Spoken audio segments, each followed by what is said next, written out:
Chapter 3. How Dorothy Saved the Scarecrow. When Dorothy was left alone, she began to feel hungry, so she went to the cupboard and cut herself some bread, which she spread with butter. She gave some to Toto, and taking a pail from the shelf, she carried it down to the little brook and filled it with clear, sparkling water. Toto ran over to the trees and began to bark at the birds sitting there. Dorothy went to get him, and saw such delicious fruit hanging from the branches that she gathered some of it, finding it just what she wanted to help out her breakfast. Then she went back to the house, and having helped herself and Toto to a good drink of cool, clear water, she set about making ready for the journey to the City of Emeralds. Dorothy had only one other dress, but that happened to be clean, and was hanging on a peg beside her bed. It was gingham, with checks of white and blue, and although the blue was somewhat faded with many washings, it was still a pretty frock. The girl washed herself carefully, dressed herself in the clean gingham, and tied her pink sunbonnet on her head. She took a little basket and filled it with bread from the cupboard, laying a white cloth over the top. Then she looked down at her feet and noticed how old and worn her shoes were. "They surely will never do for a long journey, Toto," she said. And Toto looked up into her face with his little black eyes and wagged his tail to show he knew what she meant. At that moment Dorothy saw lying on the table the silver shoes that had belonged to the Witch of the East. "I wonder if they will fit me," she said to Toto. "They would be just the thing to take a long walk in, for they could not wear out." She took off her old leather shoes and tried on the silver ones, which fitted her as well as if they had been made for her. Finally she picked up her basket. "Come along, Toto," she said. "We will go to the Emerald City and ask the Great Oz how to get back to Kansas again."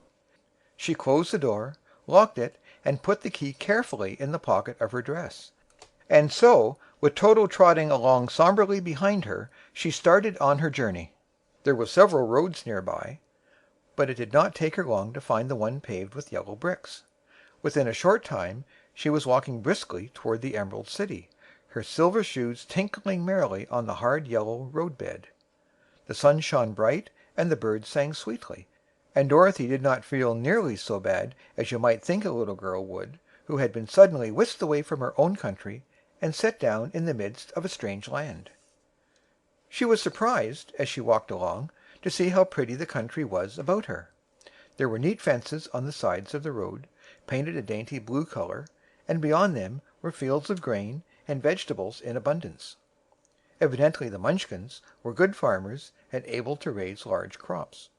Once in a while she would pass a house, and the people came out to look at her and bow low as she went by, for everyone knew she had been the means of destroying the wicked witch and setting them free from bondage. The houses of the Munchkins were odd-looking dwellings, for each was round, with a big dome for a roof.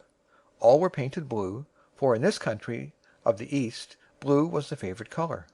Toward evening, when Dorothy was tired with her long walk and began to wonder where she should pass the night, she came to a house rather larger than the rest. On the green lawn before it many men and women were dancing.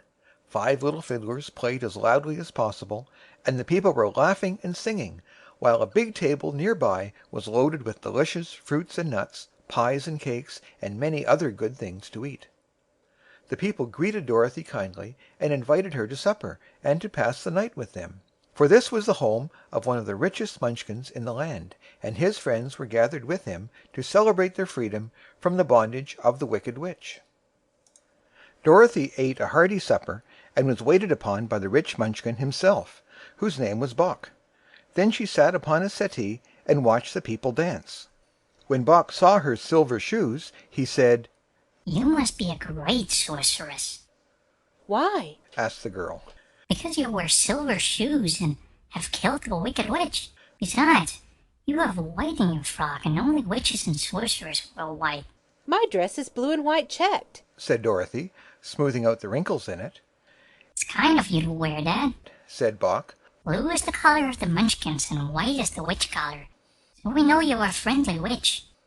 Dorothy did not know what to say to this, for all the people seemed to think her a witch, and she knew very well she was only an ordinary little girl who had come by the chance of a cyclone into a strange land.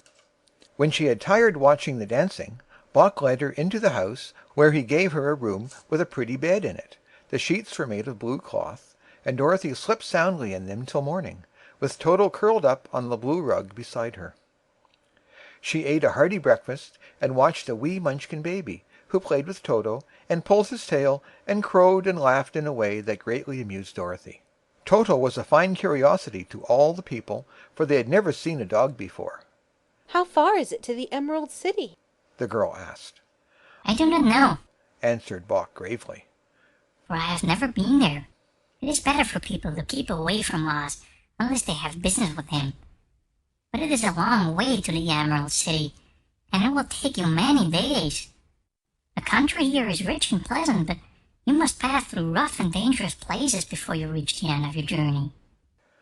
This worried Dorothy a little, but she knew that only the Great Oz could help her get to Kansas again, so she bravely resolved not to turn back. She bade her friends good-bye, and again started along the road of yellow brick. When she had gone several miles, she thought she would stop to rest, and so climbed to the top of the fence beside the road and sat down. There was a great cornfield beyond the fence, and not far away she saw a scarecrow, placed high on a pole to keep the birds from the ripe corn. Dorothy leaned her chin upon her hand, and gazed thoughtfully at the scarecrow. Its head was a small sack stuffed with straw, with eyes, nose, and mouth painted on it to represent a face. An old pointed blue hat that had belonged to some Munchkin was perched on his head, and the rest of the figure was a blue suit of clothes, worn and faded, which had also been stuffed with straw. On the feet were some old boots with blue tops, such as every man wore in this country, and the figure was raised above the stalks of corn by means of the pole stuck up its back. While Dorothy was looking earnestly into the queer painted face of the scarecrow, she was surprised to see that one of the eyes slowly wink at her. She thought she must have been mistaken at first, for none of the scarecrows in Kansas ever wink. But presently the figure nodded its head to her in a friendly way. Then she climbed down from the fence and walked up to it, while Toto ran around the pole and barked. "Good day," said the scarecrow in a rather husky voice. "Did you speak?" asked the girl in wonder. "Certainly. Answered the scarecrow. How do you do?" "I'm pretty well, thank you. Replied Dorothy politely. How do you do?" "I'm not feeling well, Said the scarecrow with a smile. for it's very tedious being perched up here night and day to scare away crows." "Can't you get down?" Asked Dorothy. "No, for this pole is stuck up my back. If you will please take away the pole, I shall be greatly obliged to you." Dorothy reached up both arms and lifted the figure off the pole, for, being stuffed with straw, it was quite light. "Thank you very much," said the scarecrow, when he had been set down on the ground. "I feel like a new man." Dorothy was puzzled at this, for it sounded queer to hear a stuffed man speak, and to see him bow and walk along beside her. "Who are you?" asked the scarecrow, when he had stretched himself and yawned. "And where are you going?" "My name is Dorothy, Said the girl. and I am going to the Emerald City to ask the Great Oz to send me back to Kansas." "Where is the Emerald City? He inquired. And who is Oz?" "Why, don't you know?" She returned in surprise.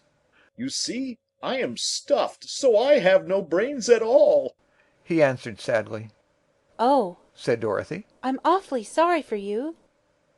"Do you think, He asked. if I go to the Emerald City with you, that Oz would give me some brains?"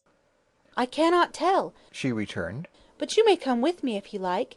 If Oz will not give you any brains, you will be no worse off than you are now." "That is true. Said the scarecrow. You see, He continued confidentially. I don't mind my legs and arms and body being stuffed because I cannot get hurt. If anyone treads on my toes or sticks a pin into me, it doesn't matter, for I can't feel it. But I do not want people to call me a fool, and if my head stays stuffed with straw instead of with brains, as yours is, how am I ever to know anything?" "I understand how you feel. Said the little girl, who was truly sorry for him. If you will come with me, I'll ask Oz to do all he can for you." "Thank you." He answered gratefully.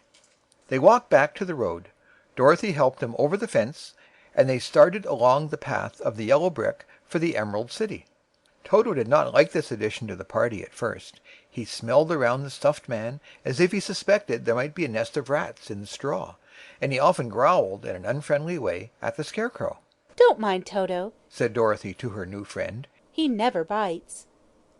"Oh, I'm not afraid," replied the Scarecrow. "He can't hurt the straw. Do let me carry that basket for you. I shall not mind it, for I can't get tired. I'll tell you a secret," he continued, as he walked along. "There is only one thing in the world I am afraid of." "What is that?" asked Dorothy. "The Munchkin farmer who made you?" "No," answered the Scarecrow. "it's a lighted match."